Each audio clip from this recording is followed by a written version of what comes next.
आशा करते हैं आप लोग बहुत अच्छे होंगे। द परफेक्ट स्टडी में आप सभी लोगों का स्वागत है। आपका एग्जाम नज़दीक है और बच्चों के बहुत ज़्यादा डाउट आ रहे थे कि सर पैडागॉजी वाले सेक्शन का आप सिलेबस कवर करा दो कि सर जी पैडागॉजी जो शिक्षण शास्त्र होता है, शिक्षा शास्त्र होता है, सर हमें उसमें क्या क्या पढ़ना रहता है।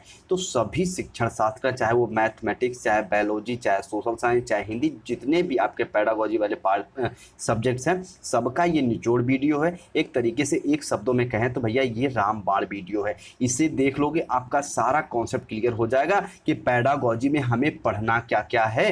तो पेशेंस के साथ पूरी ईमानदारी से पूरे क्लास को अच्छे से देख लो, समझ लो, आपका कॉन्सेप्ट क्लियर हो जाएगा। ठीक है, देखो वीर बहादुर सिंह पूर्वांचल यूनिवर्सिटी से बीएड कर रहे हो, तब आप सेकंड सेमेस्टर में आपको शिक्षण शास्त्र पढ़ने रहते हैं। सेकंड सेमेस्टर में 2 पेपर ऑप्शनल लेने रहते हैं जिन्हें पैडागॉजी भी कहते हैं। किसी अन्य यूनिवर्सिटी से हो तब भी आपको पैडागॉजी का पढ़ना है, तब भी पूरी क्लास को पूरी वीडियो को अच्छे से देखो, समझ सकते हो कि पैडागॉजी में हमें क्या क्या पढ़ना रहता है। आइए थोड़ा सा मैं एक चीज़ बताऊँ। देखो, सबका निष्कर्ष निकालते हुए, चाहे आपका टीचिंग ऑफ फिजिकल साइंस हो, चाहे आपका टीचिंग ऑफ मैथमेटिक्स हो, चाहे टीचिंग ऑफ बायोलॉजी हो, चाहे टीचिंग ऑफ हिंदी हो, चाहे टीचिंग ऑफ इंग्लिश हो, या फिर टीचिंग ऑफ सोशल साइंस, या फिर टीचिंग ऑफ होम साइंस, सबकी टीचिंग के लिए आपको क्या पढ़ना रहेगा। यानी कि फिजिकल साइंस पैडागॉजी के लिए आपको क्या क्या मेजर टॉपिक क्या है, कहते हैं ना कि एक तरीके से एक कॉमन पॉइंट क्या है सबके लिए, हमें कौन कौन सी टॉपिक को पढ़ना है इस वीडियो में उसको जानेंगे। और ताकि आपका मेरे भाई थोड़ी सी पढ़ाई और आसान हो जाए, कम समय में आप ज़्यादा चीज़ें तैयार कर पाओ। सबसे पहले मैं कुछ आपको शिक्षण शास्त्र की एक डिफिनेशन बताऊंगा,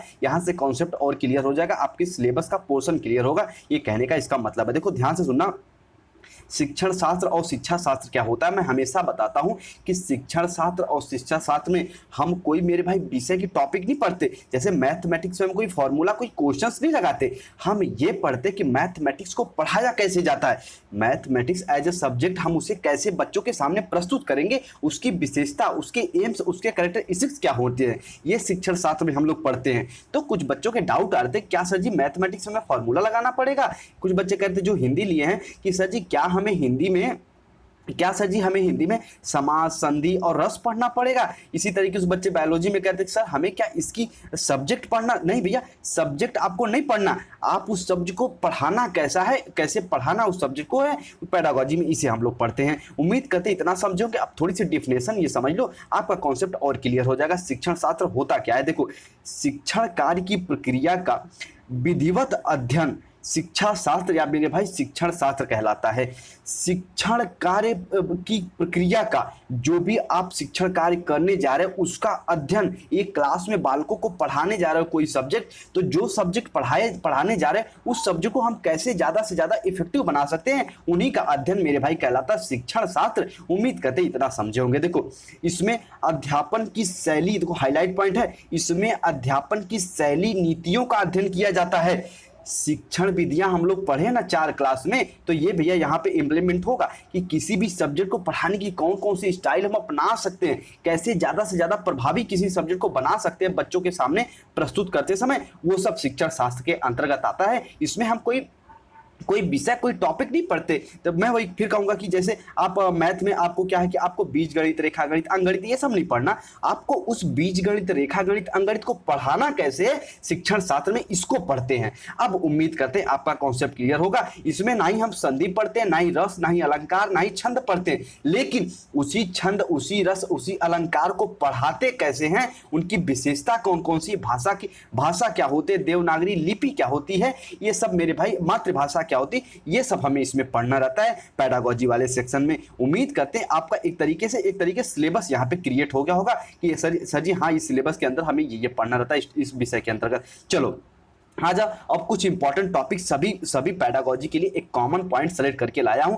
अगर इतने टॉपिक तैयार कर लोगे तो भैया अपने एग्जाम में अच्छा खासा करके आओगे, और मैं इन्हीं टॉपिक को आपको डिस्कस करूंगा 3 से 4 क्लास में हर पैडागॉजी के लिए। इन्हीं सब टॉपिक को, इन्हीं को ध्यान में रखते हुए सबसे पहली फर्स्ट टॉपिक है, कोई भी पैडागॉजी हो गई उसकी मीनिंग, उसके अर्थ। जैसे फिजिकल साइंस पैडागॉजी है तो फिजिकल साइंस का अर्थ क्या होता है, सबसे पहले उसकी मीनिंग को हमको पढ़ना पड़ेगा, उसको समझना पड़ेगा। उसके बाद what is physical pedagogy, physical science, ठीक है। तो इसमें देखो जहां पे ये कि मेरे भाई ये क्वेश्चन मार्क लगा है, इस पे कहने का मतलब इसके सामने पैडागॉजी वाले पोर्शन लगा लेना। तो व्हाट इज फिजिकल साइंस, सबसे पहले वो क्या होता है इसमें उसको मेंशन करना रहता है। तो कोई भी पेडागोजी हो गई, चाहे आप हिंदी पेडागोजी की बात करो, चाहे होम साइंस पेडागोजी, चाहे इंग्लिश पेडागोजी, सबसे पहले उसकी मीनिंग और उसके अर्थ को हम लोग समझते हैं फर्स्ट टॉपिक में। उसके साथ साथ उसकी डिफिनेशन को भी हम लोग इसमें मेंशन करते हैं, चाहे कोई भी पेडागोजी हो गई। तो नोट पॉइंट कहीं करके सिलेबस अगर लिख रहे हो तो लिख लेना कि सबसे फर्स्ट पॉइंट पे हम लोग जो भी पेडागोजी आप तैयार कर रहे हो, जो भी पेडागोजी आप चूज कर रहे हो, उसमें आप उसकी मीनिंग को जरूर अच्छे समझना, उसके बाद उसके डिफिनेशन को समझना, उसके अर्थ, उसकी परिभाषा को। चलो उसके बाद सेकंड पॉइंट सभी बच्चे तैयार करना, नेचर। ठीक है, नेचर आप सोशल साइंस हो गया, नेचर आप होम साइंस।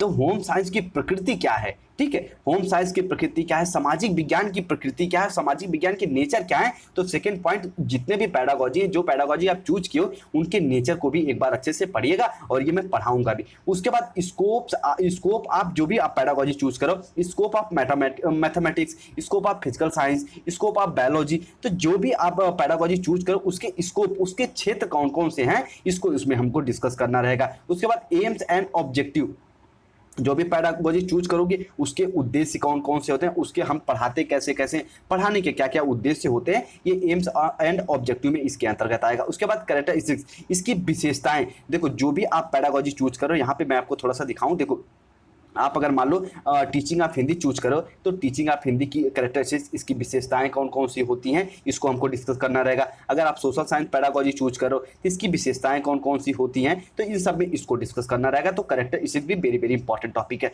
अब भैया जो सबसे इंपॉर्टेंट टॉपिक है पेडागोजी वाले सेक्शन में, वो है टीचिंग मेथड। कहोगे सर जी आप तो 4 क्लास पढ़ाए हो टीचिंग मेथड का, तो हाँ भैया 4 क्लास अगर पढ़ाएं तो चारों क्लास को जाके एक बार नहीं 10 बार फुल स्पीड में करके सबको पढ़ लेना। 10 से 15 टीचिंग मेथड बताया हूं, सभी पेडागोजी उसमें कवर हो जाएंगी। तो टीचिंग मेथड सभी पेडागोजी के लिए इंपॉर्टेंट है। सभी पेडागोजी में पूछता है व्याख्यान विधि बताओ, उसके बाद आप जितने भी टीचिंग मेथड हो गए सबके बारे में पूछता है। तो अन्वेषण हो गया, अन्वेषण भी हमेशा पूछता है, योजना विधि हो गए। तो सब जितनी भी टीचिंग मेथड मैं आपको कवर करा हूं एग्जाम्पल के साथ, उनको जाके कवर कर लेना। टेलीग्राम पे टीचिंग मेथड का मैं नोट्स भी शेयर किया हूं। जो बच्चे अगर 99 रुपए पर के किसी कारण बस 99 रुपए पे करके नोट्स नहीं लिए हैं, वो टेलीग्राम से भी मैं अपलोड कर दिया हूं टीचिंग मेथड का नोट्स, ताकि उनका नुकसान ना हो। तो वहां से जाके आप टीचिंग मेथड का भी आप लोग अच्छे से पढ़ लेना। जो क्लास कराया हूं आपका कॉन्सेप्ट क्लियर करते हुए उन क्लास को भी पढ़ना, ये भी आपके सिलेबस का पार्ट है पेडागोजी के। उसके बाद मेरे भाई ये देखो, ये पोर्शन वेरी वेरी इंपॉर्टेंट है सभी के लिए। Curriculum, unit plan, lesson plan, micro teaching, सभी पेडागोजी के लिए पाठ्यक्रम क्या होने चाहिए। जैसे आप मान लो हिंदी पेडागोजी पढ़ो तो हिंदी पेडागोजी के कैरिकुलम निम्न माध्यमिक स्तर पर, उच्च माध्यमिक स्तर पर उसके कैरिकुलम, उसके पाठ्यक्रम क्या होने चाहिए। उसके बाद unit plan, lesson plan, micro teaching में मैं पढ़ा दिया हूँ। यूनिट प्लान और लेसन प्लान जल्दी ही मैं इसको भी कवर करा दूंगा, तो परेशान मत हो, दोनों को जल्दी ही मैं एक क्लास में इसको भी कवर करा दूंगा। माइक्रो टीचिंग और सिमुलेशन टीचिंग अच्छे से पढ़ा दिया हूँ, तो इन क्लास को भी जाके एक बार अच्छे से कवर कर लो। कैरिकुलम की भी क्लास हो गई, उसको भी जाके पढ़ लो। कैरिकुलम क्या होता है, कैरिकुलम की विशेषताएं क्या होती हैं, इनके मेरिट डिमेरिट सारी चीजों को हम लोग कवर किए। ठीक है, तो ये इतनी इंपॉर्टेंट टॉपिक है। अगर जितने भी टॉपिक मैं बताऊं एक बार स्क्रीनशॉट सभी बच्चे ले लो। ठीक है, देखो मैं यहाँ पे रोक के रखा हूँ, सभी बच्चे एक बार स्क्रीनशॉट ले लो इसका। अगर जो बच्चे नोट्स बना रहे हैं वो इसका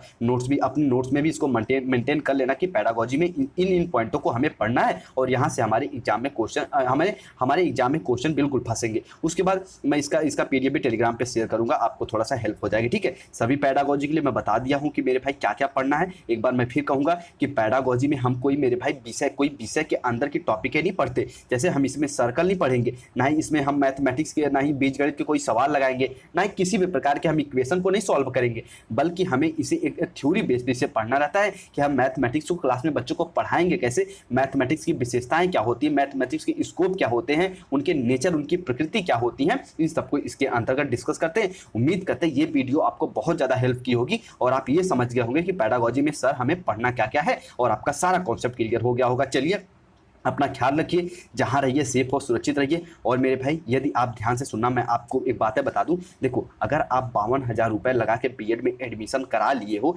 तो 99 रुपये लगा के नोट्स भी ले लो। ठीक है, ताकि आपके अच्छे परसेंटेज बन जाए। क्योंकि बहुत बच्चों के मैसेज आए कि सर फर्स्ट सेमेस्टर में मैं आपका नोट्स नहीं ले पाया, जिसकी वजह से सर क्लास अच्छी, मैं क्लास में भी ज्वाइन नहीं हो पाया सर, नोट्स भी नहीं ले पाया, तो अच्छे परसेंटेज नहीं बन पाए सर जी, मैं 60 के नीचे ही रह गया।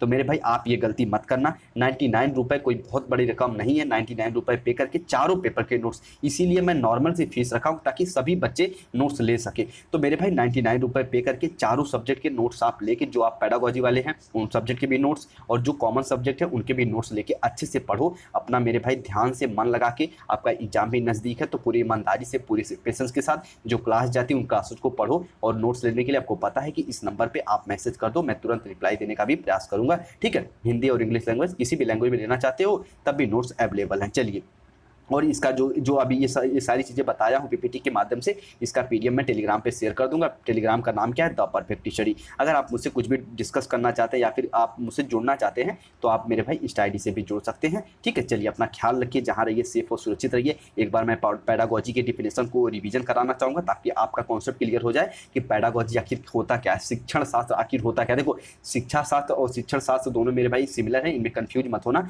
तो क्या होता है शिक्षण शास्त्र, एक बार और मैं इसको बताना चाहूँगा। देखो, शिक्षण कार्य की प्रक्रिया का विधिवत अध्ययन शिक्षा शास्त्र या फिर शिक्षण शास्त्र कहलाता है। शिक्षण कार्य की प्रक्रिया का, जो क्लास में आप पढ़ाने जाते हो तो ब्लैक बोर्ड पे जो लिखते हो, ठीक है, बच्चों को जो व्याख्यान देते हो, ठीक है, उनके व्याख्यान देने से पहले जो आप तैयारियां करते हो, बालक के सामने आप कैसे कोई भी एक टॉपिक को कैसे प्रस्तुत करते हैं, वो सब शिक्षण के अंतर्गत आएगा, शिक्षण शास्त्र के अंतर्गत आएगा। उनको हम कैसे ज़्यादा से ज़्यादा प्रभावी बना सकते हैं, ये सब शिक्षण के शास्त्र के अंतर्गत सीखते हैं। तो इसमें मेजर टॉपिक इसमें टॉपिक कौन कौन सी होती है शिक्षण शास्त्र में पढ़ना रहता है। सबसे पहले जो भी पैडागोजी आप चूज किए उसकी मीनिंग को जानना और उसके डिफिनेशन को जानना। व्हाट इज, इसका मतलब आप उसके बारे में क्या जानते हो। जैसे व्हाट इज सोशल साइंस के बारे में आप क्या जानते हो। तो मेरे भाई इन दोनों, फर्स्ट पॉइंट मीनिंग और व्हाट इज, इस दोनों को बिल्कुल बेसिक से कवर करना, इसकी डिफिनेशन को भी जानते रहना। उसके बाद नेचर ऑफ जो भी इसके आगे जो भी पैडागोजी ली हो पैडागोजी लगा लेना।